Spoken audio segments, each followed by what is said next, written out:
पहला सौदा में आप सबका स्वागत है। एक्सपर्ट्स का दमदार पैनल हमारे साथ है। अविनाश गोरक्षकर, मानस जायसवाल और साथ ही गौरव बिस्सा। शुरुआत होने वाली है भारतीय बाजारों की प्री ओपनिंग सेशन में, लेकिन उससे पहले देख लें दुनिया भर के बाजारों का हाल क्या है। बेहद दमदार तेजी होती दिख रही है पूरे के पूरे एशियाई बाजारों में। निक्केई के बाजारों को देखिए 2% से ज्यादा का उछाल, हांगकांग 1.5% मजबूत, शंघाई 3.25% मजबूत। और उस लिहाज से तो अगर हम 60-65 पॉइंट ही हैं तो कोई बहुत ज्यादा भाग नहीं रहे हैं। एक्चुअली जितना चलना चाहिए उससे हम काफी कम ही चल रहे हैं। तो बेहतरीन तेजी आपको नजर आएगी इस वक्त पूरे के पूरे एशियाई बाजारों में। चलिए कुछ और स्टॉक्स जो एक्शन में रहने वाले, राय ले ली जाए हमारे एक्सपर्ट्स के साथ इन तमाम शेयरों पर। मेटल शेयर क्या ग्लोबल रिकवरी के साथ एक और अच्छी तेजी का मौका दे सकते हैं गौरव? यदि हाँ तो वायदा कारोबार के ट्रेडर्स के लिए कौन सा बेहतरीन शेयर होगा आज खरीदारी करने के लिए? देखिए ट्रेंड तो है, पोजीशंस वगैरह बनी हुई है, लेकिन यहाँ से रिस्क रिवॉर्ड जो है उतना ज्यादा फेवरेबल नहीं है। लेकिन अगर बात की जाए थोड़े बहुत अगर डिप्स अगर आती है तो वेदांता और टाटा स्टील मेरे सबसे ये दो स्टॉक्स है जहां पे आपको एक अच्छा मोमेंटम और देखने मिल सकता है। जैसे मैंने आपसे कहा कि रिस्क रिवॉर्ड भी देखनी पड़ती है क्योंकि ऑलरेडी काफी बढ़ चुके हैं और करेक्शन अभी तक आ नहीं रहे हैं। तो अगर 2 या 3% करेक्शन आता है तो आप ये दो स्टॉक्स में से बाय कर सकते हैं। इसके अलावा अगले जो 2 दिन हैं वो काफी अहम है अविनाश। कल बैंक ऑफ जापान की बैठक है, उसके बाद बुधवार को यूएस में एफओएमसी की बैठक का आउटकम आ जाएगा। सेंट्रल बैंकर्स के ऊपर एक्शन रहने वाली है इस हफ्ते, कैसे अप्रोच करेंगे? और कोई ट्रेड आप देख रहे हैं इससे रिलेटेड, खासतौर पर जापान से रिलेटेड कोई ट्रेड शायद मारुति के लिए क्या एक अच्छी रैली बन सकती है? कैसे अप्रोच करेंगे इसे? नहीं, डेफिनेटली मेरे ख्याल से सेंट्रल बैंकों का जो मीटिंग्स है वो काफी इंपॉर्टेंट रहेगा। ईसीबी की जो मीटिंग लास्ट वीक हुई, आई थिंक अंदाजा यही है कि इजी मनी और लिक्विडिटी थोड़ी सी मार्केट्स में पंप की जाएगी। मेरे ख्याल से एफओएमसी की बैठक इसलिए इंपॉर्टेंट है क्योंकि जिस प्रकार के मैक्रो नंबर्स यूएस इकोनॉमी में आए हैं, मेरे ख्याल से जो भी गाइडेंस जैनेट येलन देगी उसके ऊपर सबकी नजरें रहेगी और होपफुली इसका थोड़ा सा इम्पैक्ट अपनी जो ट्रेड पॉलिसी है 5 अप्रैल को उसके ऊपर भी आएगा। तो मेरे ख्याल से ये एक प्रीव्यू रहेगा आने वाले दिनों में हमारे लिए, एक राजन साहब क्या करते हैं आने वाले पॉलिसी में। बट ओवरऑल ऐसा लग रहा है कि इजी लिक्विडिटी मेंटेन की जाएगी। और स्पेसिफिकली अगर जापान का, बैंक ऑफ जापान का इंटरेस्ट रेट डिसीजन को लेके अगर देखे तो डेफिनेटली मारुति को डेफिनेटली होपफुली थोड़ा सा फायदा होना चाहिए। ऑलरेडी शेयर काफी बुरी तरह से पिट गया था और जिस प्रकार से अभी 4th क्वार्टर नॉर्मली एक अच्छा रिकवरी क्वार्टर माना जाता है, अगर रिकवरी वॉल्यूम ग्रोथ में थोड़ी बहुत भी इजाफा आती है और होपफुली जिस प्रकार के नए मॉडल्स मारुति लॉन्च कर रहा है, जैसे अभी रिसेंट में जिस प्रकार से ब्रेजा का लॉन्च हुआ था, करीबन 24 घंटे में करीबन 250 गाड़ी की बुकिंग हुई है, तो मुझे लग रहा है कि definitely Maruti can be a good choice. I mean ये डेफिनेटली एक शेयर है जो आगे चल के अच्छे रिटर्न दे सकते हैं। ओके, और इस बीच शुरुआत हो चुकी है भारतीय बाजारों की। 50 अंक ऊपर है सेंसेक्स, निफ्टी एकदम शांत कारोबार करता हुआ दिखा। तो सही लेवल्स आने में थोड़ा सा वक्त लगेगा, लेकिन क्यों इतनी तेजी नहीं दिख रही उसकी रीजन है कोल इंडिया का स्टॉक 6.5% नीचे। लेकिन जिनके पास कोल इंडिया का शेयर है आप प्लीज घबराए नहीं, क्योंकि 27.40 रुपए का डिविडेंड आपके अकाउंट में आने वाला है। आज से एक्स डिविडेंड हो चुका है कोल इंडिया का शेयर और इसी वजह से नीचे दिख रहा है। थोड़ी देर बाद ये एडजस्ट हो जाएगा डिविडेंड का आंकड़ा, तो फिर आपको लगेगा कि कोल इंडिया का स्टॉक एक्चुअली 6-7 रुपए ऊपर है। सही लेवल्स आएंगे। मारुति 3% नीचे इस वक्त आपको नजर आ रहा है। तो ये 2 स्टॉक हैं जो नीचे दिख रहे हैं। वेदांता 10% ऊपर, जिसकी हम बात कर रहे थे कि सबसे ज्यादा भागने में मेटल शेयर में आज भी कोई है तो वो है वेदांता। आईसीआईसीआई बैंक, अविनाश ने सबसे पहले सुबह ही कहा था शो शुरू होते ही कि पहली पसंद है, 3% ऊपर इस वक्त प्री ओपनिंग सेशन की टेक्स पर दिखा है। 77 अंक ऊपर आपको दिखेगा सेंसेक्स और 20 अंक ऊपर निफ्टी दिखेगा। रुपए की शुरुआत कैसी हुई वो देख लेते हैं। 67 रुपए 4 पैसे पर हमने क्लोजिंग होते देखी थी वीकेंड की, 5 पैसे की मजबूती के साथ। मजबूती 5 ही पैसे की, लेकिन लेवल अच्छा दिख रहा है।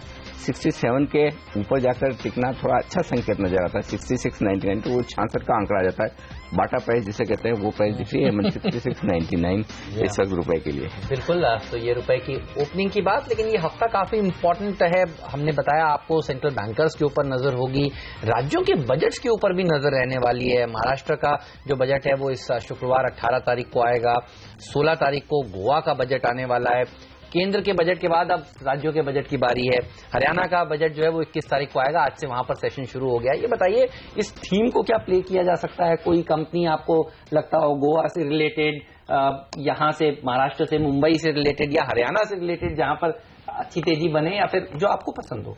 ये मुझे लग रहा है कि महाराष्ट्र से अगर हम बात करें तो मुझे लग रहा है कि रूरल एग्री स्पेस में हेमंत जैन इरिगेशन नाम की कंपनी है, यहाँ पे डेफिनेटली स्टेट लेवल पे भी इरिगेशन का आउटले शायद और थोड़ी तरीके से गवर्नमेंट बढ़ा दे। और ये क्लियरली एक इसलिए इशू है क्योंकि पानी की जो इशू है महाराष्ट्र में हमने देखा है कि काफी हद तक काफी एक्यूट हो चुकी है। तो इरिगेशन को लेकर मुझे लग रहा है काफी हद तक काफी और बड़े अनाउंसमेंट स्टेट लेवल पे भी आ सकते हैं और यहाँ पे जैन इरिगेशन के स्टॉक को डेफिनेटली और फायदा होगा। मेरे ख्याल से दूसरे स्टेट्स के स्टॉक्स के लिए तो कहना मुश्किल है, बट ओवरऑल मुझे लग रहा है कि एग्री रिलेटेड जो थीम है वो मेरे ख्याल से बरकरार रहेगी। ओके, वही महाराष्ट्र का बजट भी जो आने वाला है उसको देखकर ज्यादा लोग बुलिश इस बात पर हैं कि कुछ इंटरेस्टिंग डेवलपमेंट हो सकते हैं रियल एस्टेट शेयरों के लिए। रियल एस्टेट शेयरों में खासतौर से जो मुंबई बेस्ड है कोजी रियल एस्टेट स्टॉक्स, उन पर राय लेना चाहता हूं, जैसे कि बॉम्बे डाइंग हो गया, जैसे सेंचुरी टेक्सटाइल हो गया। यहां पर कहीं अविनाश आपको लगता है मौके बन सकते हैं खरीदारी करने के लिए 18 मार्च के पहले?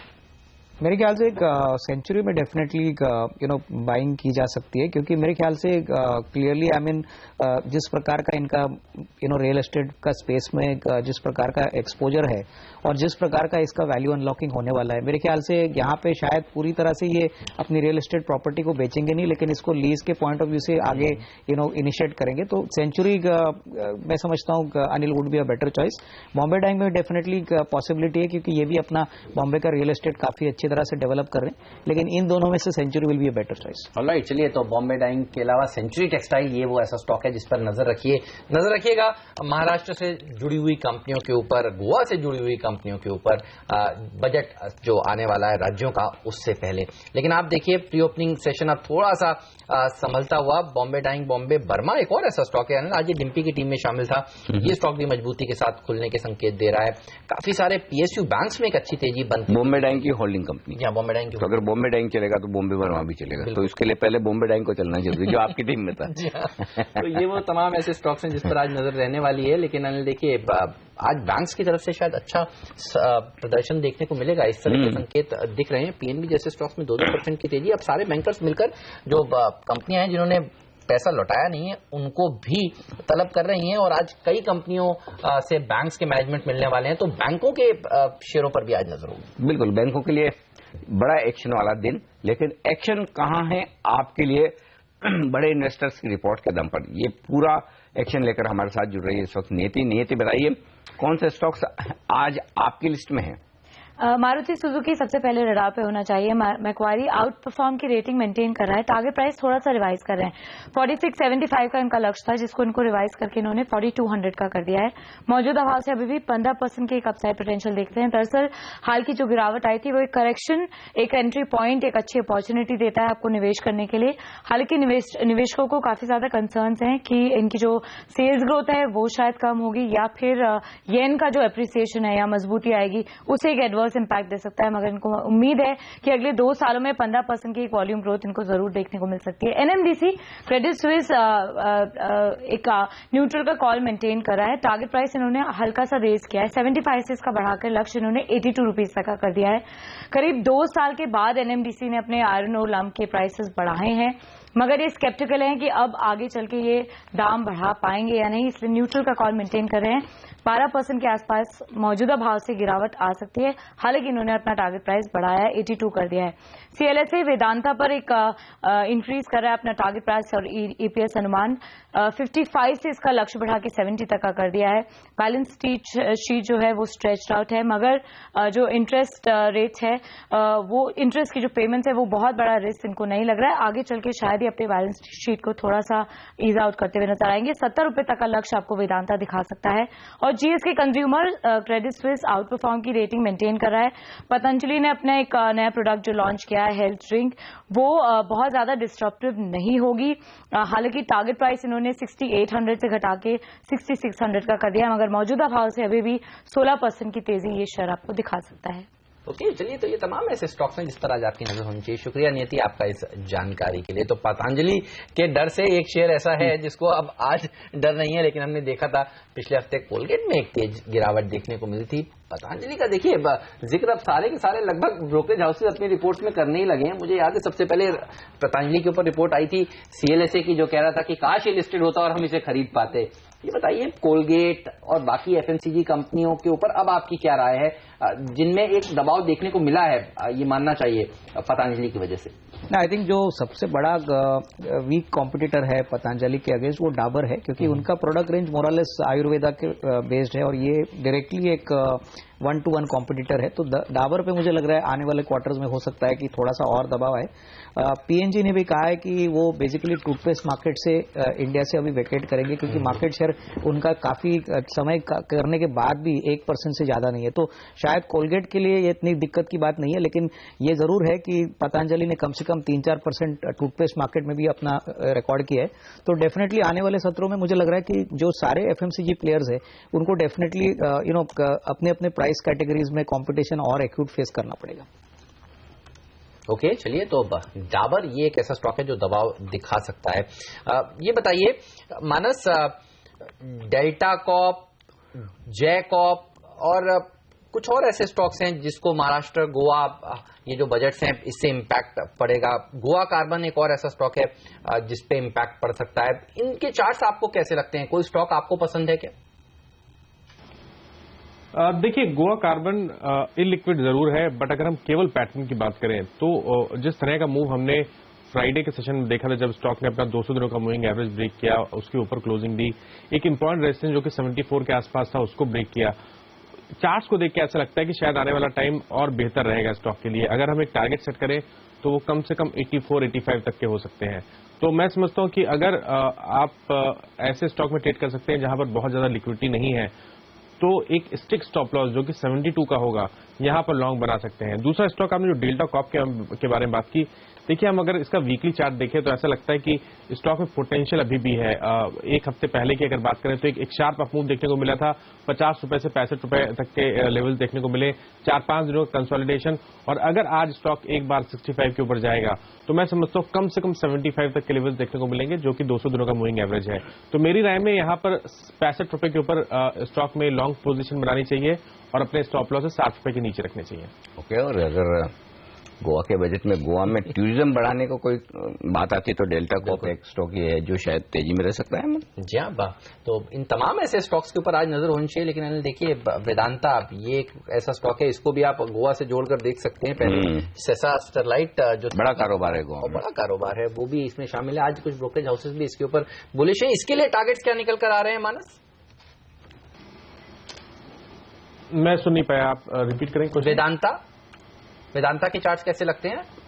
देखिए जितने भी मेटल स्टॉक्स अगर आप लीजिए, चाहे वो टाटा स्टील हो, सेल हो, अगर आप बॉटम की बात करिए तो जब निफ्टी ने बॉटम बनाया तो उससे पहले ही मेटल स्टॉक्स के बॉटम बने थे। और ये स्टॉक शायद आने वाले दिनों में आउट परफॉर्मेंस शो कर सकते हैं। स्पेशली टाटा स्टील, वेदांता, ये दो स्टॉक ऐसे हैं जहां पर पोटेंशियल अभी भी है। स्पेशली वेदांता की अगर बात करते हैं तो मैं समझता हूं कि पोटेंशियल कम से कम 110 रुपए तक का है, जो कि 200 दिनों का मूविंग एवरेज है। हो सकता है इसमें टाइम लगे, हो सकता है 1.5 से 2 मंथ का भी टाइम लग सकता है। तो मैं समझता हूं कि कभी भी कोई गिरावट आए, स्टॉक 85 और 82 की रेंज में आए तो वहां पर खरीदारी करनी चाहिए। स्टॉप लॉस आपको 75 रुपीज के नीचे रखने और टारगेट 110 के सेट करके चलने हैं, जो कि आने वाले 1 से 2 मंथ में स्टॉक टेस्ट कर सकता है। ओके, और इस बीच रुपया एक बार फिर से आपके एक्शन पर लेकर आएंगे, बताएंगे आपको कि रुपए में भले ही शुरुआत 5 पैसे की मजबूती के साथ हुई हो, लेकिन अब मजबूती काफी बेहतर हो चुकी है। रुपए में 1/4% की मजबूती रुपए में बनती हुई नजर आ रही है। तो करेंसी मार्केट में तेजी बढ़ती नजर आ रही है। 17 पैसे मजबूत हो चुका है रुपया, 66-87 तो 67 रुपए के ऊपर निकलकर अब मजबूती से टिकता हुआ दिख रहा है। तो पिछले हफ्ते पूरा हमने देखा जैसे 67 के आसपास आता था, फिर से रुपया थोड़ा कमजोर हो जाता था, लेकिन आज एक बड़े लेवल के ऊपर रुपये ने ओपनिंग की। तो हम उम्मीद करें कि मार्केट में भी एक बड़े लेवल के ऊपर ओपनिंग होती दिखे। 7550 पर जो बार बार अटक रहे थे, और मैं जो देख रहा हूँ प्री ओपनिंग सेशन में 7542 का लेवल है। और ये अच्छा होगा कि अगर कम मजबूती के साथ शुरुआत हो तो तुरंत ही खरीदारी के मौके लोगों के लिए बन सकते हैं। आज काफी बुलिश है, बाजार पर अच्छी तेजी देखने को मिल सकती है, ध्यान रखिएगा। लेकिन अनिल आप देखिए, स्पाइस जेट एक ऐसा स्टॉक है जो आज थोड़ा दबाव के साथ खुल सकता है, इस तरह के यहाँ पर संकेत आ रहे हैं। और चार्ट्स पर एक राय लेना चाहता हूँ मानस आपसे।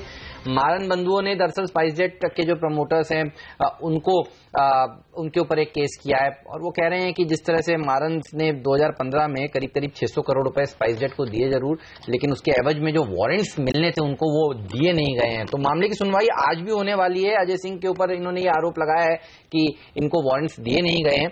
चार्ट कैसे लगते हैं, कमजोरी के साथ खुले तो खरीदना चाहिए या आपको लगता है अवॉइड करना चाहिए? देखिए, एक बड़ा डिसअपॉइंटमेंट हमें पिछले मंथ देखने को मिला था स्पाइस जेट में, जब हमें हाई लेवल पे प्रॉफिट बुकिंग देखने को मिली थी। अगर आप मंथली चार्ट देखेंगे तो वहां पर बेयरिश एंगल्फिंग पैटर्न बना है, जो इंडिकेट करता है कि आने वाले टाइम में और लोअर लेवल्स हमें देखने को मिलेंगे। पॉसिबिलिटी काफी ज्यादा बनती है कि स्टॉक अपना 200 दिनों का मूविंग एवरेज जो कि 52 के आसपास है, आने वाले टाइम में वो टेस्ट कर सकता है। तो मेरी राय में आपको लॉन्ग तभी बनाने हैं जब स्टॉक 70 रुपए के लेवल्स ब्रेक करके ऊपर क्लोज हो, अदरवाइज नीचे के लेवल्स 52 तक बिल्कुल जा सकते हैं।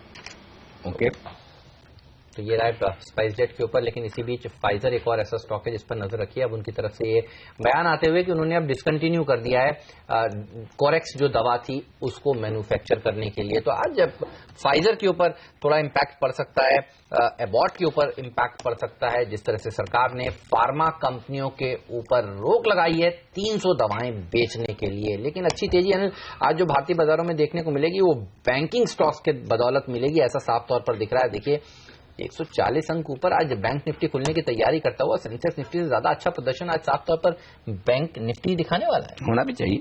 और बैंक निफ्टी 15,500 के पार निकल के टिके 15,600 के पार, तो फिर जो एक्शन होगा वो वैसा ही होगा जो निफ्टी में 7,500 के ऊपर निकलने के बाद होना है। तो यहां से एक अच्छी तेजी बनने की आप उम्मीद कर सकते हैं आज बैंक निफ्टी में। कोल इंडिया 26 रुपए नीचे दिख रहा है और वो इसलिए कि आज से एक्स हो चुका है, एक्स डिविडेंड 27 रुपए 40 पैसे का डिविडेंड था। गौरव, क्या खरीदना चाहिए अब 292 पे या छोड़ दें? नहीं, पहले थोड़ा उसको स्टेबलाइज होना मेरे हिसाब से वो बेहतर होगा। और 285-290 ऐसे लेवल जहां से शॉर्ट कवरिंग के सिलसिले एक दो बार देखने मिले हैं, तो मेरे हिसाब से अगर वो लेवल सस्टेन हो जाते हैं 285-290 के, तो एक सेंस बनता है बाय कीजिए। ट्रेडिंग टारगेट्स आपके होंगे 310 से 320 के अराउंड। जो अगर आप लंबी तेजी की बात करें, जो मैं भी ईगरली वेट कर रहा हूँ, वो है 345 का लेवल। 345 जब ये सस्टेन करेगा तो मुझे लगता है बड़ी तेजी आएगी, but for time being short term के लिए 285-290 पर आप बाय की एक बार कोशिश कर सकते हैं। ओके, ये है राय इस वक्त इस स्टॉक पर गौरव की तरफ से। चलिए शुरुआत करते हैं भारतीय बाजारों की पहले टिक के साथ कि किस तरह की ओपनिंग होती है। अब से 20 सेकंड बचे हैं। 1/4 से आधा % तक की मजबूती दिख रही है निफ्टी में, लेकिन बहुत ही कम है। ये कम मैं इसलिए कह रहा हूं क्योंकि आप देखिए एशियाई बाजारों में 2-2%, 3-3% तक का उछाल है। यूरोप 3-3.5% ऊपर बंद हुआ, हमसे 0.5% ही खुलेंगे, ये तो ठीक नहीं। तो थोड़ी और मजबूती होनी चाहिए। साथ ही एफआईएस को देखिए, इतनी शानदार खरीदारी की है। चलिए पहली टिक आ चुकी है। सेंचुरी मारता हुआ सेंसेक्स 120 अंक ऊपर है, 40 अंकों की मजबूती के 7,550 का लेवल है निफ्टी पर, जो कि 6825 से जो निफ्टी ने शुरुआत की है तेजी की, उस लेवल उस पूरे दौर में ये अब तक का सबसे हाईएस्ट लेवल है। तो 7,550 को पार करता हुआ आज निफ्टी। मिड कैप इंडेक्स में 0.5% से ज्यादा की तेजी, लेकिन बैंक निफ्टी देखिए 15,300 के पार 1% की दमदार मजबूती और लीडरशिप पूरी की पूरी तरह से बैंक निफ्टी से मजबूत किया है। वेदांता 3.5% ऊपर, आईसीआईसीआई बैंक अविनाश ने सुबह ही कह दिया था भागेगा, 3% ऊपर ये है स्टॉक। टाटा मोटर्स पर हमारे तीनों एक्सपर्ट्स की राय खरीदारी की 2.5% ऊपर खुला है। बैंक ऑफ बड़ौदा, पीएनबी जैसे दिग्गजों में तेजी है। टाटा स्टील साथ दे रहा है वेदांता का। हिंडाल्को मजबूत है, एसबीआई मजबूत है, प्राइवेट बैंक्स भी पीछे नहीं है। एक्सिस, यस, यहां पर देखिए दमदार तेजी बनती हुई दिखे। तो ये सारे स्टॉक्स उछाल दिखा रहे हैं। कमजोर क्या है, कोई खास कुछ नहीं। कोल इंडिया तो सिर्फ एक्स डिविडेंड हुआ इसलिए आपको नीचे दिख रहा है 7%, और अगर ये 7% नीचे नहीं होता तो निफ्टी और भी ऊपर हो जाता।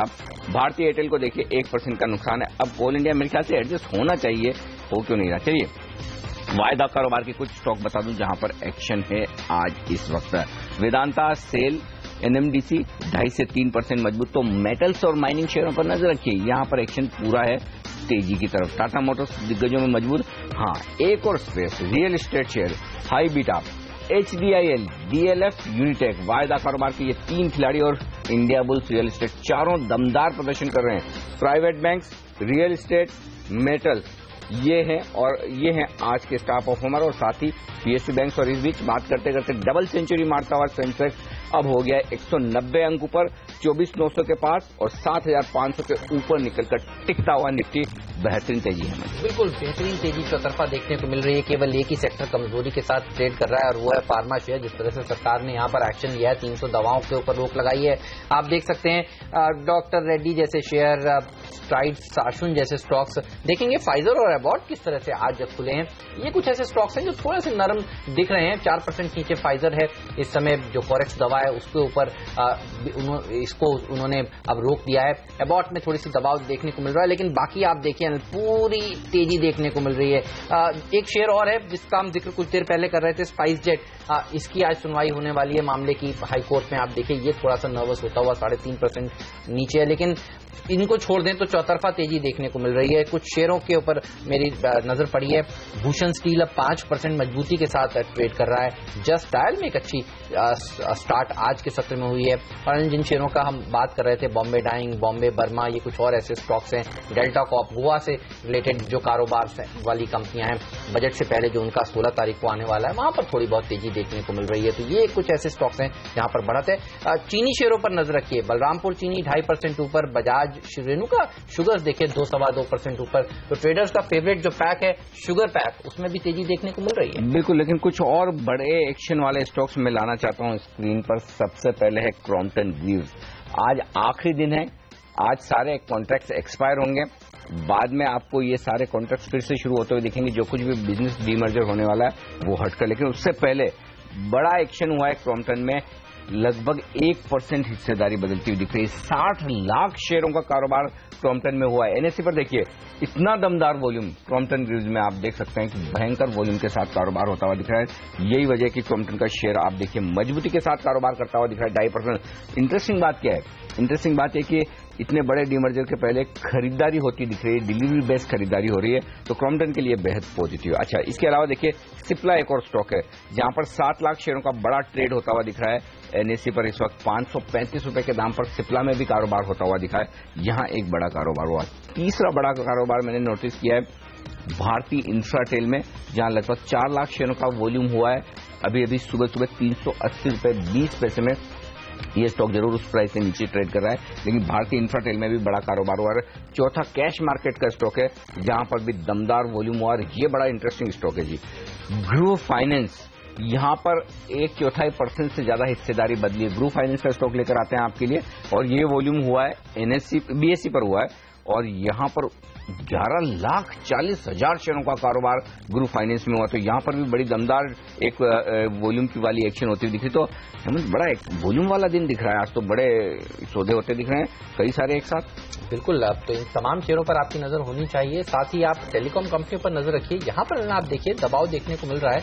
एफएनओ में आरकॉम, भारती एयरटेल, आइडिया। साफ तौर पर सीएजी ऑडिट की जो बात अब सामने निकल कर आई है सरकार की तरफ से, तो सरकार आज मूड बिगाड़ने का काम कर रही है। आप देखिए ये सीएजी ऑडिट वाली खबरों के चलते टेलीकॉम कंपनियां और फार्मा कंपनियों में थोड़ा प्रेशर है। बाकी चौतरफा तेजी देखने को मिल रही है। करीब 24,900 का स्तर आपको सेंसेक्स पर दिखेगा, 7,500 के 50 के ऊपर। निफ्टी इस समय बिल्कुल स्टेबलाइज करता हुआ। गौरव बताइए, स्टेबल हो चुके हैं भारतीय बाजार, सेंसेक्स निफ्टी में तेजी करने की राय है या बैंक निफ्टी में क्या और ऊपर जा सकता है ये? मेरे हिसाब से मैं रिवर्स के लिए वेट करूंगा। बैंक निफ्टी अगर 15,500 सस्टेन करेगा तो ही मैं इसमें बाय की सलाह दूंगा। अदरवाइज थोड़ा एक डिप्स इसमें आपस सबको देखने मिल सकता है 200-250 पॉइंट वगैरह का। तो मैं वेट करूंगा कि 1-2 घंटे में कैसे ये एक्चुअली पैन आउट होता है निफ्टी और बैंक निफ्टी दोनों। जो इमीडिएट रेजिस्टेंस है निफ्टी का वो है 7580, 7600। जो इंट्राडे के बेस के हिसाब से बोल रहा हूँ तो रिस्क उतना फेवरेबल नहीं है यहाँ पे लॉन्ग होने के लिए। तो इससे बेटर ये होगा कि कैसे अगले 1 घंटे में ट्रेड करता है उस हिसाब से पोजिशंस बनाएंगे। ओके, और इस बीच हेमंत वॉल्यूम तो जबरदस्त होता दिख रहा है।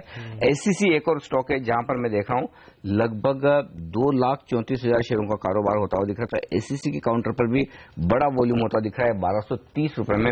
ये स्टॉक भी मैं आपके सामने हाजिर करूंगा। एससीसी का स्टॉक लेकर आते हैं, किस तरह का एक्शन एससीसी में हुआ है। 2,34,000, 1,230, तो यहां पर भी तेजी होती दिख रही है। टाटा पावर एक और स्टॉक है जो आप एक्शन में देख सकते हैं इस वक्त। ओहो, यहाँ पर भी काफी बड़ा वॉल्यूम हुआ है। 22 लाख शेयरों का कारोबार हुआ है। 22,25,000 शेयरों का कारोबार टाटा पावर में हुआ है और 59.15 पर यह कारोबार होता हुआ दिखा, तो लगभग उसी प्राइस पर स्टॉक ट्रेड करता हुआ भारी भरकम वॉल्यूम के साथ। जी हाँ, सास्किन कम्युनिकेशन पर भी आप नजर रखिए।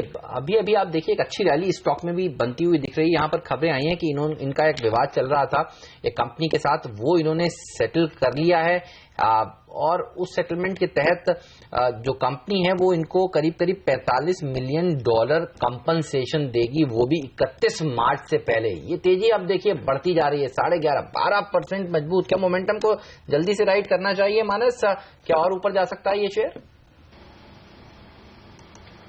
मैं समझता हूं कि अगर आपके पास पोजीशन है तो आपने स्टॉप लॉसेस रिवाइज करते रहें, फ्रेश खरीदारी की सलाह नहीं रहेगी। अपसाइड की अगर टारगेट की बात करें तो मैं समझता हूं कि पॉसिबल आने वाले टाइम में 375 तक के लेवल्स देखने को मिले स्टॉक में। खबर तो काफी बड़ी दिख रही है।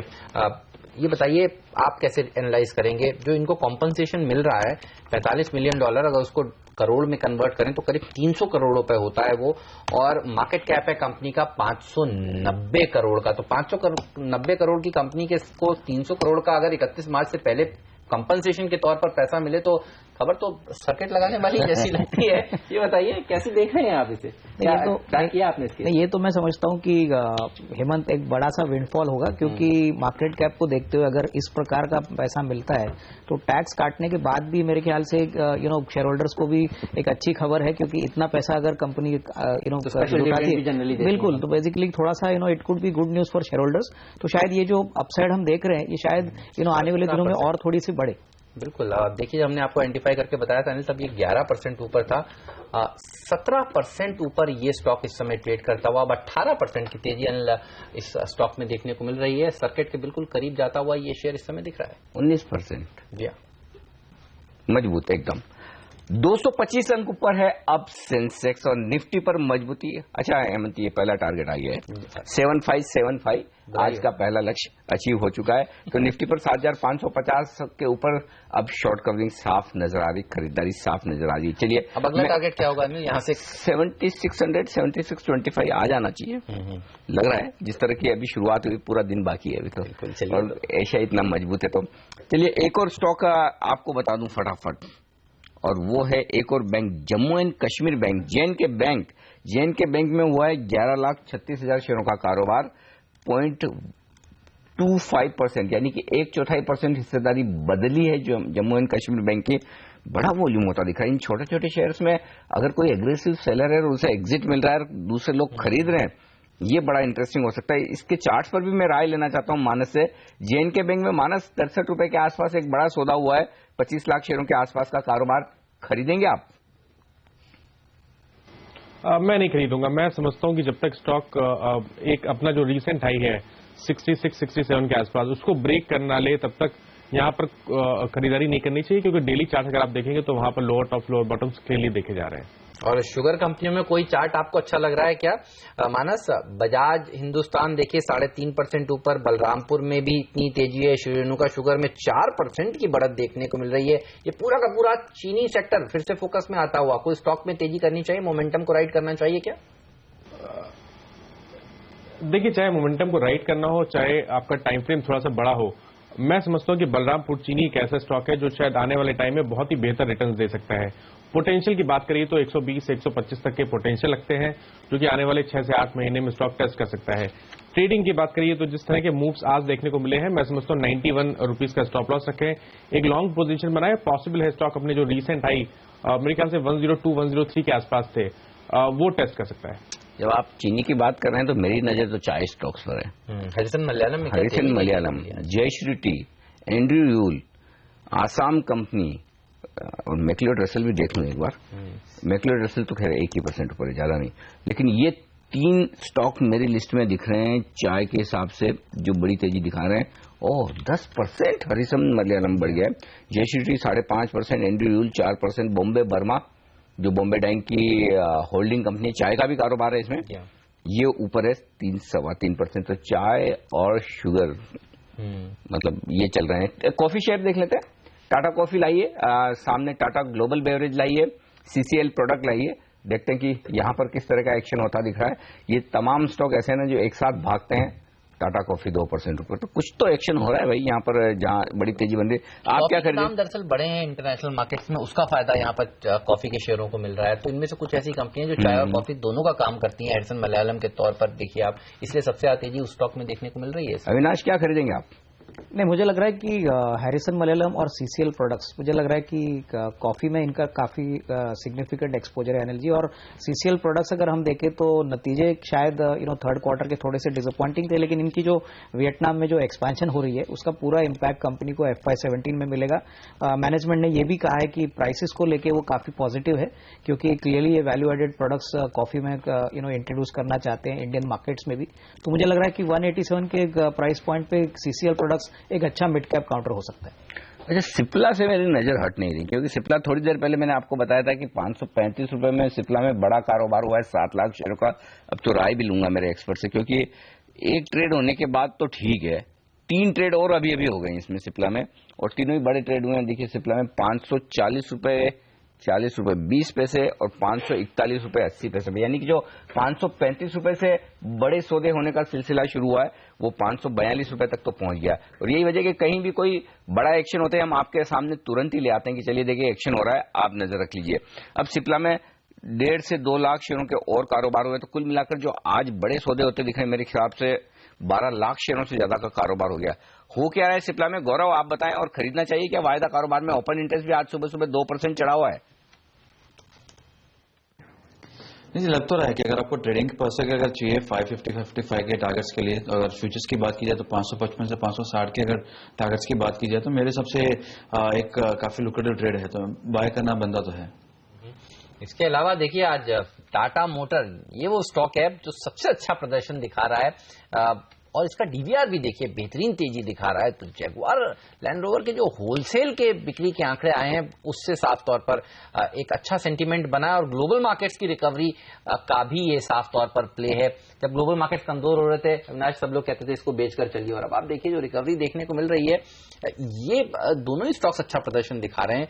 अभी भी क्या तेजी करनी चाहिए? आप बुलिश थे शो से, शुरुआत में भी आप कह रहे थे कि यहाँ पर तेजी करनी चाहिए। नहीं, बिल्कुल, मैं समझता हूं कि टाटा मोटर्स का अगर हम प्राइस पॉइंट देखें फ्रंटलाइन के शेयर के हिसाब से तो अभी भी डिस्काउंट काफी सिग्निफिकेंट है, और जिस प्रकार का इस टाटा मोटर्स का डीवीआर इंडेक्स में इंक्लूड होने वाला है, और प्लस जिस प्रकार के जेएलआर के नंबर्स अभी लगातार अच्छे पॉजिटिव आ रहे हैं, मुझे लग रहा है कि आने वाले 1-2 महीनों में अगर यही मोमेंटम सस्टेन होता है तो both globally as well as domestic business जो पॉइंट्स है वो टाटा मोटर्स के लिए काफी एनकरेजिंग रहेंगे। और क्लियरली FY17 के पॉइंट ऑफ व्यू से देखें तो अभी भी वैल्यूएशंस काफी अच्छे, मुझे लग रहा है कि यहां से भी अच्छी बढ़त पॉसिबल लग रही है।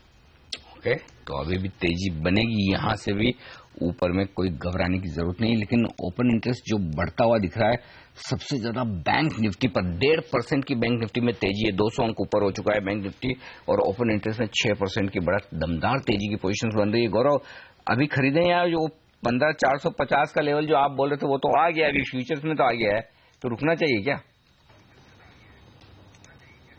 जी, मैं स्पॉट लेवल्स की बात कर रहा था कि अगर अच्छा, 500 स्पॉट में सस्टेन होगा तो ही पॉसिबिलिटी है, और अगर यहाँ पे भी अगर हॉल्ट अगर आता है तो मुझे लग रहा है एक डिप आपको इंटरडे में देखने मिल सकता है। तो आप फिलहाल रुकिए, प्रीएम्प्ट करना जैसे मैंने आपसे कहा कि काफी एक प्रॉब्लमेटिक हो सकता है प्रीएम्प्ट करना, क्योंकि 15,500 अगर सस्टेन हो गया तो आपको एक अच्छी खासी 500 पॉइंट की राइड मिल सकती है। तो प्रीएम्प्ट करने का उसमें आपको ज्यादा वैल्यूएशन नहीं मिलेगा। बिल्कुल, एफएनओ में देखिए टाटा मोटर्स और आईसीआईसीआई बैंक, ये दो ही ऐसे स्टॉक्स हैं जो सबसे अच्छा प्रदर्शन दिखा रहे हैं। कभी टाटा मोटर्स ऊपर होता है तो कभी आईसीआईसीआई बैंक ऊपर होता है, और आज आईसीआईसीआई बैंक और एसबीआई, ये दोनों ही जो बड़े देश के बैंक्स हैं, वो Essar, Bhushan steel, electro steel, Visa steel, Jyoti structure, ये तमाम ऐसी कंपनियां हैं जिन्होंने अपने कर्ज पर डिफॉल्ट किया है, इनसे मिलने वाली हैं। देखना होगा इसका आउटकम क्या निकल कर आता है। तो साफ तौर पर बैंक सब डिफॉल्टर्स को और प्रेशराइज कर रहे हैं कि कर्ज जल्दी से जल्दी लौटाएं, और बाजार इसको देखकर काफी इस समय उत्साहित होता हुआ दिख रहा है। तो आपसे राय लेना चाहता हूं आईसीआईसीआई बैंक पर ही। ये बताइए अविनाश, क्या यहां से और एक तेजी देखने को मिल सकती है? कौन से लेवल्स इंपॉर्टेंट है इस स्टॉक के लिए? नहीं, मुझे लग रहा है कि हेमंत जिस प्रकार की रिकवरी प्रोसेस इन कॉर्पोरेट्स को लेके आईसीआईसीआई बैंक करेगा, मेरे ख्याल से कहीं ना कहीं ऐसे संकेत मिल रहे हैं कि इन बैंकों को डेफिनेटली इन कंपनी के मैनेजमेंट से आइदर डायरेक्ट इक्विटी मिलेगी या कोई एसेट्स बेच के पैसा मिलेगा। तो मुझे लग रहा है कि कम से कम 227 या 230 का जो लेवल है वो काफी इंपॉर्टेंट रहेगा, और हो सकता है शॉर्ट टर्म में जैसे इस न्यूज फ्लो पे जो भी न्यूज फ्लो अभी आएगा 1-2 दिनों में, वहां से मार्केट्स इस स्टॉक को और थोड़ा रिलेट करेगी, क्योंकि हमने देखा है कि ऑलरेडी मार्केट्स ये सोच के चल रही है कि फोर्थ क्वार्टर में थोड़ी बहुत और प्रोविजनिंग होगी compare to Q3, but Q3 के हिसाब से डेफिनेटली कम रहेगी। और FY17 में जिस प्रकार की प्रोविजनिंग FY16 में की गई है, मुझे लग रहा है FY17 आईसीआईसीआई बैंक के लिए डेफिनेटली एनपीए को लेकर अच्छा होगा। तो डेफिनेटली तेजी और थोड़ी इन द शॉर्ट टर्म हो सकती है। ओके, फिलहाल शॉर्ट टर्म में और आईसीआईसीआई बैंक में तेजी हो सकती है। शॉर्ट टर्म में तेजी आपने सुबह ही कही थी और ये शॉर्ट टर्म में हो गई, और 15 मिनट में, शुरुआत के 15 मिनट में इतना तेज उछाल दिखाता हुआ नजर आ रहा है। ये स्टॉक तो अच्छा एक्शन इस काउंटर पर। एक्शन के लिहाज से जो मैं बोल रहा था, कोल इंडिया खरीदने का मौका है कि आप देखिए हेमंत, कोल इंडिया कितना ऊपर हो गया है ये इस समय एडजस्टमेंट के बाद, अगर 8-7 रुपए ऊपर है। यही मौका होता है एक्चुअली, आपको कॉर्पोरेट एक्शन पे नजर रखनी चाहिए, किस शेयर में कब एक्शन होने के बाद क्या हो सकता है वो आपको देखना चाहिए। तो आज कोल इंडिया में आप देखिए 293 का लो बनने के बाद 300 रुपए, ये फ्यूचर्स में 7 रुपए नीचे से ऊपर हो गया है, और कैश मार्केट में भी लगभग 6 रुपए ऊपर होता हुआ दिख रहा है। तो इस तरह के स्टॉक पकड़िए और ध्यान में रखिए कि कहां पर आपके लिए मौके बन सकते हैं, वो बहुत काम आएंगे आपके लिए। चलिए, एक और स्टॉक जो बड़े दिनों बाद आज एक्शन में आता दिख रहा है, SKS माइक्रो। गौरव, कहीं कोई मौका दिख रहा है खरीदारी करने का? 2% चढ़ा है ये शेयर, ट्रेडर्स का पसंदीदा है, मिड कैप, भागता भी है। जी बिल्कुल, काफी अच्छी पोजीशन जरा बन तो रही है। 535 का काफी महत्वपूर्ण लेवल है जो सस्टेन कर रहा है, तो बाय कर सकते हैं। 525 का स्टॉप लॉस होगा, 560, 565 या 70 तक आपको लक्ष्य में देखने मिल सकते हैं। काफी अच्छा लग रहा है, तो हमने अपने क्लाइंट्स को भी सलाह दी है उसमें पोजीशन बना सकते हैं। चलिए, कल का दिन काफी इंपॉर्टेंट होने वाला है। एडवांस टैक्स के लिहाज से आखिरी दिन होगा कल पेमेंट करने का, और मैं जो कुछ इवेंट्स देख रहा था उसमें इंटीम डिविडेंड आने वाला है। उससे पहले मैं अविनाश से रहा, अविनाश आपने पूरा एडवांस टैक्स भर दिया है ना? हाँ बिल्कुल। ये बताइए, अडानी पोर्ट, अडानी एंटरप्राइजेज, ये कुछ और ऐसी कंपनियां हैं जो कल डिविडेंड्स देने वाली हैं। इन दोनों में से कौन सी कंपनी आपको पसंद है? वैसे आपकी राय क्या है इस पर? नहीं, मुझे लग रहा है कि Adani Ports, Hemant, I would prefer to like more compare to Adani Enterprises, क्योंकि हमने जिस प्रकार का गिरावट इस शेयर में देखी है और जिस प्रकार का बिजनेस पोटेंशियल है अडानी पोर्ट्स में, मुझे लग रहा है कि अगर लंबी अवधि के लिए अगर हम देखें तो पोर्ट में काफी बड़ा पोटेंशियल है। क्लियरली अगर डेट की भी अगर हम बात करें तो अडानी एंटरप्राइजेस में अभी जिस प्रकार का बिजनेस मॉडल है उसके मुकाबले में Adani ports will be a better choice. Okay, तो ये है राय अडानी पोर्ट के स्टॉक पर। और आपने देखा इस वक्त हमारे स्टूडियो में आ रहे हैं मोतीलाल ओसवाल, फाइनेंशियल सर्विसेज के जॉइंट एमडी और फाउंडर रामदेव अग्रवाल साहब। अब से कुछ मिनटों बाद हम उनसे बातचीत करेंगे। उससे पहले हमारे तमाम एक्सपर्ट से विदा लेने का वक्त है। मानस, अविनाश और साथ ही गौरव, बहुत बहुत शुक्रिया आपका CNBC आवाज के साथ जुड़कर आज अपनी राय हमारे साथ शेयर करने के लिए। 200 अंकों की बेहद दमदार तेजी इस वक्त नजर आएगी सेंसेक्स पर, और निफ्टी में अगर आप देखें तो लगभग 1% का उछाल है। 7,575 का आंकड़ा इस वक्त निफ्टी पर दिखेगा। मिड कैप शेयरों में लगभग 100 अंकों की मजबूती है। वहीं बैंक निफ्टी में अगर देखें तो तेजी शानदार है, 1.5% का एक्शन। बिल्कुल, चलिए, तो बाजार में एक्शन भरपूर है, लेकिन CNBC आवाज पर शुरू होने वाला है एडवाइजरी का सबसे बड़ा महासंग्राम। जी हाँ, मार्केट एक्सपर्ट के इस महामुकाबले में कौन होगा प्रो एडवाइजरी चैंपियनशिप सीरीज 1 का विजेता? किसे मिलेगा इंडिया का बेस्ट एनालिस्ट का खिताब? क्या जानने के लिए डाउनलोड करें advisorymonday.com का ये मोबाइल ऐप। इसे डाउनलोड करने के लिए 9555100400 पर आप मिस कॉल दें। अब दर्शकों के पास भी है मौका 8 लाख रुपए तक के इनाम हर रोज जीतने का। यूएस का भी रजिस्ट्रेशन शुरू हो चुका है, इसके लिए आपको सेबी में रजिस्टर्ड होना जरूरी है। तो अभी डाउनलोड करें advisorymonday.com का ये मोबाइल ऐप।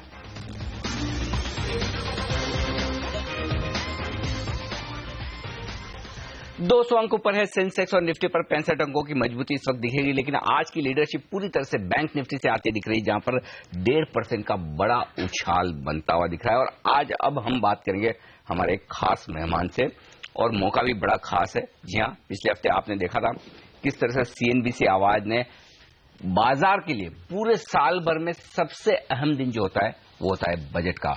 उस दिन जबरदस्त प्रदर्शन किया आपके प्यार और विश्वास की बदौलत। यहां बजट स्पीच के दौरान सीएनबीसी आवाज का मार्केट शेयर था 87% और 71% मार्केट शेयर हमने पूरे दिन भर के दौरान हासिल किया। और यह हासिल किया हमने एक खास लोकेशन से, जी हां, मोतीलाल ओसवाल टावर से हम लगातार हर साल बजट पेश करते हैं और इस बार भी वहां शानदार सेट के जरिए हमने जो बजट पेश किया उसके चलते यहां पर हमें बहुत ही बेहतरीन कामयाबी मिली। सबसे पहले आप सबका शुक्रिया हम अदा करना चाहते हैं, लेकिन साथ ही हम शुक्रिया अदा करना चाहते हैं एक खास मेहमान का। जी हां, मोतीलाल ओसवाल सर्विसेज के जॉइंट एमडी और को फाउंडर रामदेव अग्रवाल साहब हमारे साथ है। सर, वैसे तो हम हर साल नंबर 1 रहते हैं, ये 11वां साल है, बड़ी बात नहीं है, लेकिन इस बार एक बहुत बड़ी बात हुई है। बड़ी बात यह कि 11 सालों के सबसे बेहतरीन नंबर से, पहली बात, और दूसरी बात ये 11 सालों की जो बेहतरीन नंबर से बजट स्पीच के दौरान 87% मार्केट शेयर है। बजट स्पीच तो आप वित्त मंत्री का कहीं भी सुन सकते हैं, लेकिन बजट स्पीच के तुरंत पहले और तुरंत बाद पहली बार आप हमारे साथ स्पीच के दौरान थे, तो क्रेडिट आपको बहुत कुछ जाती है, आपकी उस बेहतरीन बिल्डिंग को जाती है, आपके ऑफिस को जाती है जहां से हमने ये पूरा का पूरा आयोजन किया। बहुत बहुत शुक्रिया सर आपका। बहुत बहुत धन्यवाद। लेकिन एक्चुअली पूरा क्रेडिट आप लोग को ही है, क्योंकि आप लोग जो इतने अच्छे से कंटेंट हिंदी में जाहिर करते हैं, क्योंकि जैसे मैं रायपुर का हूं तो वहां पर जो सब जो हैं सबको बहुत पसंद आता है हिंदी में चैनल देखने का। तो एक तो वो है, दूसरा ये है कि हिंदी में उतना ज्यादा कॉम्पिटिशन है नहीं, आपके पास एक दो और हैं जो करते हैं, वैसे तो 2 ही हैं आप लोग। हम तो उसमें क्या है कि आप जो थोड़ा सा जोर से भी करें तो उसमें suddenly lift is visible clearly. तो पूरी मतलब full credit goes to the CNBC Awaaz team rather than to any other location. आप कहीं से भी करें आपका नंबर 1 रहेगा। बहुत बहुत धन्यवाद सर। और सबसे बढ़िया बात है कि आप जैसे जो इतने बाजार के बड़े दिग्गज हैं, जनरली कई लोग हिंदी चैनल से बात करने में कतराते हैं, उन्हें लगता है कि हम कैसे हिंदी में अपने आप को एक्सप्रेस करेंगे, या हिंदी वाले दर्शकों से हमें बात करने की जरूरत नहीं। लेकिन ये चीज कभी आपके साथ हमें महसूस नहीं हुई, हमेशा आपने प्रेफरेंस रखी है उल्टा। ये तो मेरा मातृभाषा है, तो एकदम कंफर्टेबल है। बिल्कुल, बहुत बहुत शुक्रिया सर। लेकिन आज मैं आपसे एक खास बातचीत करना चाहता हूँ। 10 दिन पहले ही एनुअल रिपोर्ट प्रकाशित हुई है बर्कशायर हैथवे की, और वॉरेन बफेट साहब जिन्हें आप गुरु मानते हैं और हम आपको हिंदुस्तान का वॉरेन बफेट मानते हैं। तो रामदेव सर, ये बताइए क्या इंटरेस्टिंग बातें दिख रही हैं उस एनुअल रिपोर्ट में? ये बहुत अच्छा रिपोर्ट है। एक्चुअल में क्या है कि हर रिपोर्ट जो है बफेट साहब बहुत प्रेम से लिखते हैं, जितना उनको समझ रहती है, और वो जो उनके दिमाग में जब वो समझ चलते रहता है, जो उनके इनसाइट्स होते हैं, अब उनके लेवल पे insights that comes in the report. So आप ये समझिए state of the art in investing and understanding of investing, because investing itself is evolving. मतलब आप समझिए 100 साल पहले what was the concept of equity, how to value equity? See, concept of equity and debt is very clear, but within that debt is also very clear कि how to value it, completely based on yield. But equity जो है, how do you value equity? वो मतलब हर 20-30 साल में काफी उसका evolution होता रहा है। तो अभी जो इवोल्यूशन हो रहा है that is led by the great, I mean, see, evolution happens only by thinking and practicing, और ये उसका पूरा सूत्रधार बोलेंगे आप अभी, वो है बफेट साहब। आप कोई भी बुक्स पढ़ लीजिए, कोई भी दूसरे फॉलोअर्स देख लीजिए, everybody takes the gist from Buffett साहब। सो उनके ये जो रिपोर्ट जो है ये बहुत इंसाइटफुल है, क्योंकि इनका क्या हो रहा है कि करीब 5-6 साल से इनका परफॉर्मेंस बहुत अच्छा नहीं है, शेयर बाजार में परफॉर्मेंस अच्छा नहीं है। उनका जो स्टॉक कोटेड जो है वो 3 साल पहले बिलो बुक आ गया था। सो उन्होंने फिर बाईबैक चालू किया, फिर उन्होंने पहले बाईबैक चालू 1.1 time book, then 1.2 book, I think उन्होंने 1.3 बुक तक भी खरीदा है। So now stock is struggling. Last year क्या हुआ कि बाजार था फ्लैट, S&P 500 जो है जिसके साथ वो मेजर करते हैं, वो that was 1.5% up for the year of 2015। लेकिन इनका खुद का 12.5% नीचे था। हालांकि वो मेजर करते हैं अपने बुक वैल्यू से, बुक वैल्यू बढ़ा 6.5% से, लेकिन स्टॉक गिरा 12.5% और बाजार था 1% ऊपर। और यदि आप 10 साल का भी देखें तो 10 साल में भी उन्होंने ब्रॉडली अंडर परफॉर्म किया है। तो हो क्या रहा है कि वो उनके दिमाग में वो घूम रहा है कि कैसे लोगों को बताएं कि ये कंपनी बहुत अच्छी है। मतलब उसका उनका वैल्यू जो इंट्रेंसिक वैल्यू जो है, market price will reflect the intrinsic value. लेकिन आप इंट्रेंसिक वैल्यू दिखाएं कैसे, क्योंकि बाजार बहुत एक प्रकार से बहुत सिंपल मशीन है। वहां पर आप अर्निंग्स दिखाओ और पैसा ले आओ। आप 50 रुपए अर्निंग्स का, तो इनका 20 का पी मल्टीपल है। एक्चुअली देखें तो 20 का P multiple is not bad, very good for such a large company. And जहां पर सीईओ इज ओल्ड एंड जो आज जो चला सकते हैं वही चला सकते हैं। सबके बस की बात नहीं है बर्कशायर हैथवे को बहुत लंबे तक खींचने का, उनके बाद जिस मॉडल में है और जो साइज है और जो कॉम्प्लेक्सिटी है, तो उसी कारण से क्या है 20 का पी बहुत बढ़िया पी है। लेकिन वो ये कंपनी सिंपल नहीं है। मैं भी इतने साल से पढ़ रहा हूं और मैं 3 बार पढ़ चुका हूं इस बार। हाँ, लेकिन उसको जो उनका क्या 2 बकेट है उनके पास। क्या है, करीब जो पहले 1990 तक वो क्या करते थे, वो हमारे जैसे मॉनिटरी शेयर्स खरीदते थे, कोका कोला, IBM, सीज, ये सब चीजें वो इकट्ठा कर रखे, वाशिंगटन पोस्ट, ये सब खरीदा उन्होंने। तो वो एक तरीके से वो इन्वेस्टमेंट कंपनी था। फिर उन्होंने क्या किया फिर उन्होंने अनलिस्टेड कंपनी खरीदना चालू किया, मतलब 100%। उन्होंने देखा कि भाई पैसे तो हमारे पास आते हैं, सब डिविडेंड के पैसे देते हैं, उसके बाद सब पैसा जो है मतलब कंपनी मैनेजमेंट जो है अपने हिसाब से खर्च करती है। सो ही डिडंट लाइक दैट। उन्होंने क्या किया, they started buying big companies and full 100%। तो उन्होंने गाइको खरीदा, इंश्योरेंस कंपनी, पहले 50% था, उसको 100% किया। फिर उसके बाद उन्होंने अभी रिसेंटली 3-4 साल पहले उन्होंने BNSF खरीदा। Now he is the biggest railroad operator. Okay, then उन्होंने एनर्जी में उन्होंने पैसा लगाना चालू किया। तो ऐसे अभी उनके ऑपरेटिंग कंपनी जो है वो बढ़ते आ रहे हैं, big 5, insurance plus railway plus. So he is the biggest insurer, he is the biggest transporter. So he is, I think, biggest in energy also, and abhi now he is now about the precision cast part, which is also the biggest supplier to Boeings and Airbus and all. So basically he is buying now businesses. Now businesses are merged into operating businesses. So now he has got 2 buckets. So वो इस report में massive discussion है on intrinsic value versus market price of Berkshire Hathaway itself. लेकिन वो जो discussion जो है उससे हमको ये समझ में आता है कि how to look at the companies here. Okay, so within one balance sheet he has about 150,000 crores, $150,000 पर शेयर के हिसाब से लिस्टेड कंपनी, लिस्टेड स्टॉक्स। तो $2 लाख में यदि आप खरीदें तो $50-60 हज़ार में आपको बैलेंस ऑपरेटिंग बिजनेस मिलता है। लेकिन ऑपरेटिंग बिजनेसेस जो है वो उनका प्रॉफिट है करीब $12,000 pre tax. So post tax about $7,000-8,000। अब सवाल यह है कि आप उसको 100% प्राइस उधर देंगे नहीं आप, तो कितना डिस्काउंट दोगे आप, उसके हिसाब से फिर यहाँ का वैल्यूएशन बने। सो एक बात मेरे क्या समझ में आ रही है कि बाजार बहुत सिंपल है। यहाँ पर यदि आप ऑपरेटिंग दिखाएंगे तो वो ऑपरेटिंग के हिसाब से आपको 15, 18, 20% का पी दे देगा। तो having this lot of treasury is not going to help in valuation.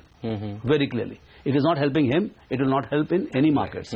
तो जो नहीं दिखता वो नहीं बिकेगा।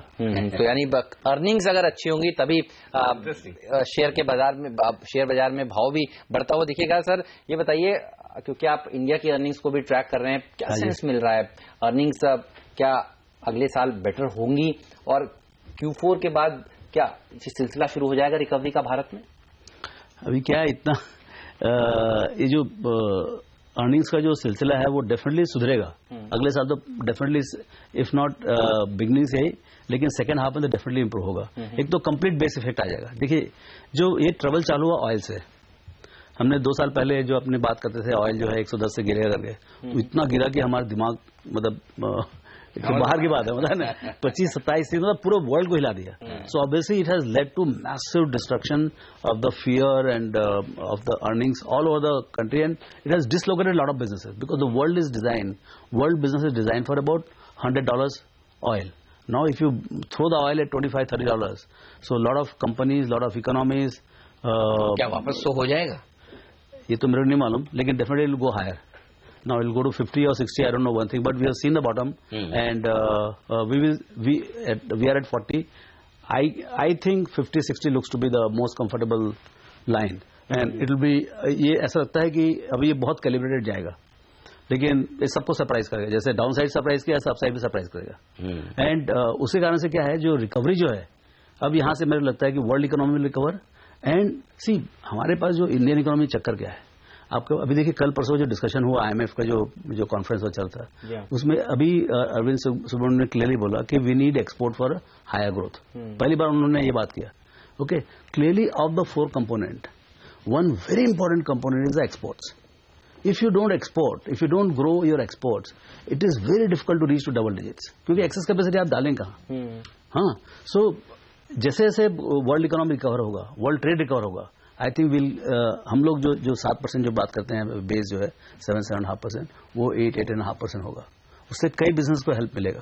तो ये ऐसा लगता है कि जैसे जैसे वर्ल्ड इकोनॉमी रिकवर होगी, एंड मेरे को लगता है कि जैसे जैसे ऑयल रिकवर होगा वैसे वैसे वर्ल्ड इकोनॉमी रिकवर होगी और स्ट्रेंथ आएगा वर्ल्ड इकोनॉमी में, and mainly led by US. So ऐसा माहौल लग रहा है, लेकिन जैसे जैसे खुलेगा ऐसे ऐसे बाजार भी डिस्काउंट करेगा. एक बड़ा मुद्दा हिंदुस्तान में इस वक्त चल रहा है एनपीए का लेकर, एनपीए की रिकवरी का लेकर बैंक पूरी तरह से चर्चा में. मतलब बिजनेस मीडिया में होते तब तो समझ में आता है, जनरल मीडिया में भी यही सब चर्चाएं चल रही है. रामदेव सर, एक चीज जो मैं आपसे राय लेना चाहता हूं, आप तो चूंकि इतनी कंपनियों से बात करते हैं, कॉर्पोरेट से सब टच में रहते हैं, इन्वेस्टर्स के टच में रहते हैं, लोग कैसे देख रहे हैं इस पूरे मुद्दे को? एक तरफ जहां सारी एजेंसीज बड़ी कमर कस रही है जो डिफॉल्टर्स हैं, दूसरी तरफ लोगों को यह डर लगा कि जरूरत से ज्यादा आप उन्हें दबाएंगे तो बैंक लोन देना ही बंद कर देंगे. तो क्या कुछ ऐसी सिचुएशन में जा रहे हैं जहां हम मतलब उलझ जाएंगे, इसका सोल्यूशन नहीं दिख रहा? नहीं, उलझे हुए हैं ऑलरेडी बहुत. सी एक पॉलिटिकल प्रॉब्लम क्या है इसमें कि ये 51% से नीचे जा नहीं सकते, ये बेच नहीं सकते. एक मतलब एक सीधा सोल्यूशन था कि आप लेस गवर्नमेंट मोर गवर्नेंस, उसके तहत आप जो है करीब 25-27 बैंक थे, उसमें कुछ बैंक जो है ना उसको आप बेच सकते थे और हायर क्वालिटी ऑफ मैनेज. सी अभी क्या है, बैंक्स बहुत हैं, बैंकर्स कम है. बिल्कुल, ये आप जानिए. सबसे बड़ा प्रॉब्लम क्या है, अभी बैंकर्स नहीं है. और ये जो अभी का जो स्ट्रक्चर है उसमें how do you attract talent, क्योंकि ये अभी पैसे का गेम नहीं रहेगा बैंकिंग. मतलब बहुत बड़े बड़े लोन दे रहे हैं आप, बहुत बड़े बड़े प्रोजेक्ट्स, उसका रिस्क कैसे असेस करें आप, वो बैंकर्स ही करेगा. और उसमें बैंकर्स का स्किन होना जरूरी है. राइट. मैं किसी को 1 करोड़ रुपए दूं तो मेरे को ये देखने का कभी वापस आएगा, कैसे आएगा. तो ये जो पहले क्या था, कंट्रोल था पूरा माहौल, हर तरह से मतलब आप कुछ भी लिखवा लो उससे, ऐसा था. अभी क्या आपने प्राइवेट सेक्टर का global and whole lot of instruments there, तो आपको बैंकिंग में बहुत कंपटीशन हो गया. और अभी जो नया लाइसेंस मिले उससे और कंपटीशन बढ़ जाएगा. पहले लाइब्रेरी साइड में तो कंपटीशन था, अब लाइब्रेरी में कंपटीशन आ जाएगा और डिजिटल कंपटीशन आएगा. सो ये समझना पड़ेगा कि पहले बैंकिंग का क्या स्वरूप बनेगा आगे 10 साल में, और उसके लिए किस टाइप का कॉम्पिटिटिव मैनेजमेंट स्ट्रक्चर आपको खड़ा करना पड़ेगा. तो ये प्रॉब्लम पीछे का तो जो है वो तो है, लेकिन आगे के लिए आप कॉम्पिटिटिव बैंक कैसे खड़ा करें. तो जो मर्जर की बात हो रही है पीएसयू बैंक के बीच में, बैंक ब्यूरो बोर्ड बनाने की बातें हो रही हैं, ये सब आपको पॉजिटिव लग रही हैं? और आप क्या पीएसयू बैंक्स पर ज्यादा बुलिश हैं या इस समय आप फिर से प्राइवेट बैंक्स के ऊपर ही भरोसा? सो investing is very different. Investing is very different than solving the banking problem. You know, banking problem का solution is one thing. Second is that where do you invest? You know, I mean, are you seeing कि भाई यहाँ पर equity value कहाँ है? सी एक बात तो कि आप बैंकिंग सिस्टम को बचा लें, दूसरा ये है कि हमको बैंकिंग सिस्टम बचने से हमारे को इन्वेस्टिंग बहुत अच्छा होगा, ऐसा बात नहीं है. हमको क्या प्रॉस्पेरिटी चाहिए. Where is the productivity gain? कहाँ पर मतलब आप 1000 करोड़ लगा के 200-300 करोड़ कमा सकते हैं. Which are the banks? And ऐसा नहीं कि आज कमा सकते हैं, सालों साल तक कमा सकते हैं, क्योंकि आप शेयर्स जो है एक दिन के नहीं खरीदते. आप शेयर्स खरीदते हैं परपेचुइटी के लिए. तो how do you make sure कि जो प्रॉब्लम जो सॉल्व हुआ है वो परमानेंट सॉल्व हुआ है? क्योंकि मैं जब शेयर खरीदता हूं तो मैं परमानेंट खरीदता हूं, मैं कोई 1 साल के लिए नहीं खरीदता ना. बिल्कुल, आई एम बाइंग ओनरशिप. तो वो जो घर में जो तकलीफें हैं, जो भी लीकेज है या छत खराब है, ये खराब है, वो परमानेंट सॉल्व होना चाहिए. एक बड़ा इंटरेस्टिंग सेक्टर में उस पर आपसे राय लेना चाहता हूँ, टेलीकॉम का. मुझे बहुत सारी दिक्कतें दिख रही है कि एक तरफ कंपटीशन बढ़ने की तैयारी है, दूसरी तरफ ट्राई ने कॉल ड्रॉप वाले मामले में बड़ा एक्शन लेने की बात कर दी, सुप्रीम कोर्ट में मामला चल रहा है. तीसरा कल ये सीजीए की रिपोर्ट आई कि इन सब पर अंडर स्टेटमेंट किया इन्होंने, रेवेन्यू का 12,000 करोड़ के टैक्स बचाए. क्योंकि आप इस सेक्टर को काफी क्लोजली कई सालों से ट्रैक करते हुए दिखे, सारी इन बुरी खबरों के बीच में निवेश का मौका बनता है या फिर अभी निवेश के लायक नहीं है सेक्टर? देखिए, opportunity in telecom is unprecedented. ये बहुत बड़ी कंट्री है और पूरा का पूरा जो अभी जो आप देखिए 15-20 साल में डिफरेंस क्या है, from no communication to the total communication है. Everybody is connected, and not only within India, everybody is connected. everybody is connected with the rest of the world. So 7 billion people are likely, I mean, almost they are connected by various internet connectivity and all. So clearly communication opportunity is very large. But the only way to make money that is there in any business is the limited competition. Where is the limited and healthy competition? अब इसमें क्या हुआ है, जो scam हुआ, जो हुआ, जिसमें आपके 4-5 जो ऑपरेटर थे, 6 ऑपरेटर थे, वो 16 हो गए. अभी 16 में से किसी की डेथ नहीं हुई अभी तक. बात बहुत हो रही है, लेकिन अभी तक कोई ने अपना नेटवर्क बंद नहीं किया है. तो वो जो डेथ ऑफ कंपटीशन जो होना है वो होगा जरूर, बिकॉज पैसे तो है नहीं सिस्टम में. अच्छा, सरकार भी कभी लालच बहुत बढ़ चुकी है. 1-1.5 लाख हर साल वो क्रेडिट लेते हैं कि मतलब टेलीकॉम से आएगा करके, क्योंकि एक दुधारू गाय है जहां से क्लियरली हर साल आप इकट्ठा कर सकते हो. So government has cleared out lot of obstacles, लेकिन 1000 pound gorilla is yet to enter the market, that is Reliance Jio. So वो एक बार आएगा तो एक बार फिर कंपटीशन में जो है ना हलचल मचेगी. कितना हलचल मचेगा, कितना उन्होंने डिस्ट्रप्शन करेंगे, क्योंकि करंट रेवेन्यू जो है उसमें बहुत ज्यादा इजाफा है नहीं. जो आप लोग का 1.5 लाख करोड़ का जो रेवेन्यू है पूरे सबका मिला के, उसमें बहुत ज्यादा इजाफा है नहीं. तो आप इतना बड़ा प्लेयर आएंगे, उसमें से 20-30 हजार करोड़ भी वो इमीडिएटली इंपाउंड करें तो उससे उनका तो कितना काम बनेगा पता नहीं, लेकिन बाकी सबका काम काफी तकलीफ में आ जाएगा. तो उसी कारण से ये क्या क्लैरिटी नहीं है. Longer term yes, once competition 2-3 लोग का बचेगा, 3 लोग 4 लोग का यदि कंपटीशन हो गया, फिर हेल्दी लेवल्स पे चलेगा वो. तो एक अपॉर्चुनिटी मिलेगा टेलीकॉम को, लेकिन right now I would be very sceptical. और ऑटो सेक्टर पर अब आपकी क्या राय बन रही है सर? क्या लगता है अभी जो पे कमीशन की जो रिपोर्ट सब लागू होना शुरू हो जाएंगी, ऑटो में क्या ग्रोथ है, और आपको क्या बेटर लगता है इस समय? 4 व्हीलर्स ज्यादा अच्छे लगते हैं या 2 व्हीलर्स ज्यादा अच्छे लगते हैं निवेश के लिहाज से, लॉन्ग टर्म के लिहाज से? See, auto sector again has a huge opportunity, क्योंकि हर सेगमेंट में बहुत हेल्दी कंपटीशन है यहाँ पर. देखिए, आप 2 व्हीलर में जाएं, 3-3.5 लोग हैं. 3 आप अपनी टॉप होल्डिंग को 3.5 में आधे में रख रहे हैं. अच्छा, आप नहीं, आपके ऊपर है किसको आधे में डालते हैं आप. ओके, ट्रैक्टर में जाएंगे आप 1-2 लोग हैं. ट्रक में जाएंगे आप 2 आदमियों का 80-85% है. आप कार में जाएं, एक आदमी का 45-50% है, बाकी सब 50 लोग पहलवानी कर रहे हैं. तो क्या है, ये बहुत, it is perfect for investing. When the number 1 is around 45-50%, you have to go in just whenever the tailwind comes, you have to buy that. है ना? So there are a lot of interesting company, and good thing is they are very reasonably priced. चाहे वो मारुति हो, चाहे hero हो, चाहे अभी आपके पास सबसे बड़ा बाहुबली है आपका आयशर मोटर. अब देखिए, कल मेरे ख्याल 100 रुपए का डिविडेंड दिया. It's a record in itself. हालांकि 20,000 रुपए में 0.5% yield only, doesn't matter yield, but the direction of the growth, direction of earnings growth and management confidence to distribute. आज आपने देखा, आई थिंक अराउंड यस्टरडे यहाँ पर इकोनॉमिक टाइम्स कहीं पर था कि SEBI is thinking of having a formal dividend policy and they want a board member to be supervising that. अभी ये समय बहुत डिविडेंड का बहुत नाजुक है. सरकार ने सरकार ने तो ट्रिपल टैक्स कर दिया डिविडेंड का. So obviously government wants to tax dividend a lot more intensely, whereas SEBI wants people to give more dividend, which is very good. पहले whip करो companies को to pay dividend in logical way, so that minority shareholders are taken care of, and government says that we want to tax the rich a lot more through the dividend. मेरे ख्याल से इसका नतीजा जो है triple tax of dividend, उससे बहुत बाजार को बहुत धक्का लगेगा लॉन्गर टर्म में. ये शॉर्ट टर्म में इसमें कुछ अंतर नहीं पड़ता है, लेकिन लॉन्गर टर्म में market will become very unhealthy. अभी जो अथॉरिटीज हैं दिल्ली में, I think they must try to understand the importance of dividend for minority investing, क्योंकि